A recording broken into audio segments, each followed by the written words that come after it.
Shri Zacharia George, നേരത്തെ താങ്കൾ പറഞ്ഞതുപോലെ അങ്ങനെ CBI വൈറ്റ് വാഷ് ചെയ്യാൻ പറ്റില്ല. CBI ഈ വിഷയത്തിനകത്ത് തൊട്ടുപോകാതിരുന്ന പല ഘടകങ്ങളും ഉണ്ടെന്ന് ജോയ് തന്നെ പറയുന്നു. ഇങ്ങനെ 20 വിഷയമാണ്, 20 പോയിന്റ് എടുത്താണ് പറയുന്നത്. ഈ 20 പോയിന്റിൽ എവിടെയും പോയിട്ടില്ല. മൊഴി കൊടുത്ത സോബി ജോർജ് പരിഹാസ്യനായി, ചിരിച്ചുകൊണ്ട് അവർ വാങ്ങിച്ചു വെച്ചു എന്നാണ് പറയുന്നത്. അപ്പോൾ ഈ എവിഡൻസ് പലതരത്തിൽ വന്നിട്ട് എവിടെ നിന്ന് തുടങ്ങും, ഞങ്ങൾ എവിടെ നിന്ന് ഈ കേസ് തുടങ്ങുമെന്ന് അന്വേഷണ ഉദ്യോഗസ്ഥൻ സാക്ഷിയോട് ചോദിക്കുന്ന ഒരു സാഹചര്യമാണെങ്കിൽ എങ്ങനെയാണ് CBI, സംസ്ഥാന പോലീസ് കുഴച്ചു മറിഞ്ഞൊരു കേസിന് മുന്നിൽ CBI വന്ന് പകച്ചു നിന്നു എന്നെങ്ങനെ പറഞ്ഞൊഴിയാൻ കഴിയും? ഞാനും CBI അക്കാഡമി ഗാസിയാബാദില് training corruption and future governance course attend ചെയ്ത ആളാണ്. CBIയിൽ ഒത്തിരി നല്ല ഉദ്യോഗസ്ഥന്മാരുണ്ട്, ഇതുപോലെയുള്ള ഉദ്യോഗസ്ഥന്മാരും ഉണ്ട്. എവിടെ തുടങ്ങണം എന്ന് സത്യം പറഞ്ഞാൽ അദ്ദേഹം രാജിവെച്ച് പോകണം. ഒരു കേസ് എടുക്കുമ്പം എവിടെ തുടങ്ങണം എന്ന് അറിയാൻ വയ്യെങ്കിൽ, ഒരു കേസ് ഏൽപ്പിക്കുമ്പം ബേസിക്കായിട്ട് ചെയ്യേണ്ടത് അതിനൊരു പ്ലാൻ ഓഫ് ആക്ഷൻ തയ്യാറാക്കണം. ആ പ്ലാൻ ഓഫ് ആക്ഷൻ തൻ്റെ ടീമിലുള്ളവരോടൊക്കെ ഡിസ്കസ് ചെയ്തിട്ടും ഫയൽ പഠിച്ചിട്ടും ചെയ്യണം. ഒരു ചെക്ക് ലിസ്റ്റ് വേണം, സയൻറ്റിഫിക് ആയിട്ടും ഇത് അന്വേഷിക്കണം.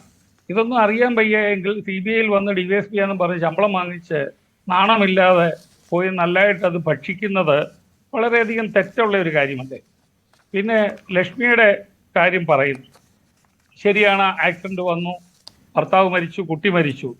അതിനകത്തൊക്കെ ട്രോമ ആൻഡ് റിക്കവറി എന്ന് പറഞ്ഞൊരു കാര്യമുണ്ട്. ഒരു ട്രോമ ഉണ്ടായാൽ ഒരു സർട്ടൺ പീരീഡ് കഴിഞ്ഞ് റിക്കവറി ഉണ്ട്. ആ റിക്കവറി വരുമ്പോഴേലും അവർ ഇതിനകത്തൊക്കെ പ്രതികരിക്കണം. ഇനി ലക്ഷ്മിക്ക് ബാലഭാസ്കറിനോട് സ്നേഹമില്ലെങ്കിലും അവർ നൊന്തുപെറ്റ മകളോട് അവർക്ക് സ്നേഹം വേണ്ടേ? അവരുടെ ഡെത്തിന് കാരണക്കാരായവരെ കണ്ടുപിടിക്കാൻ അവർ മുന്നോട്ട് ഇറങ്ങണ്ടേ? ഇപ്പൊ ശ്രീ ഷാജഹാൻ പറഞ്ഞല്ലോ, പിന്നെ നവീൻ ബാബുവിന്റെ ഭാര്യയുടെ കാര്യം. ഇതെല്ലാം നല്ല സ്ത്രീകളുടെ ഒരു രീതിയാണ്, തൻ്റെ ഭർത്താവിനോട് മരിച്ചാലും പിന്നെ സ്നേഹക്കൂറ് പുലർത്തുന്നത്. ചിലർക്ക് ഇതൊക്കെ ഒരു കൺസ്യൂമർ പ്രോഡക്റ്റ് വരും, അന്നേരം ഉപയോഗിക്കുന്നു, അന്നേരം സഹകരിക്കുന്നു, അന്നേരം ജീവിക്കുന്നു. പോയി കഴിയുമ്പോൾ നമ്മളൊരു ഡിസ്പോസിബിൾ ഗ്ലാസ്സിനകത്ത് ചായ കുടിച്ചിട്ട് അത് നമ്മൾ ക്രഷ് ചെയ്തിട്ട് വേസ്റ്റ് ഗ്ലാസ്സിൽ ഇടുന്ന പോലെ ആയിരിക്കും ചിലർക്കൊക്കെ. അപ്പോൾ അവർക്ക് അവിടെ ഇമോഷണൽ ഇൻറ്റിമസി ഇല്ല. പക്ഷേ ഇപ്പോൾ ഒരു കൂളിംഗ് പീരീഡ് ആയല്ലോ, റിക്കവറി ചെയ്ത് അവർ വന്നിട്ടുണ്ടല്ലോ, അവരെന്തുകൊണ്ടാണ് പിന്നെ ആക്രി എന്നൊക്കെ പറയുന്നത്? ഇതൊക്കെ വളരെ നമ്മുടെ സംസ്കാരത്തിന് എതിരല്ലേ. എത്രയോ ഉണ്ണിസാറിന് ഉണ്ടായ ഒരു മകനല്ലേ ബാലഭാസ്കർ, അദ്ദേഹത്തിന്റെ മൂല്യങ്ങളുള്ള ഒരു വ്യക്തിയല്ലേ. അവരോടൊപ്പം ജീവിച്ച ഇവർക്കേലും അല്പവേലും മൂല്യം വേണ്ടേ?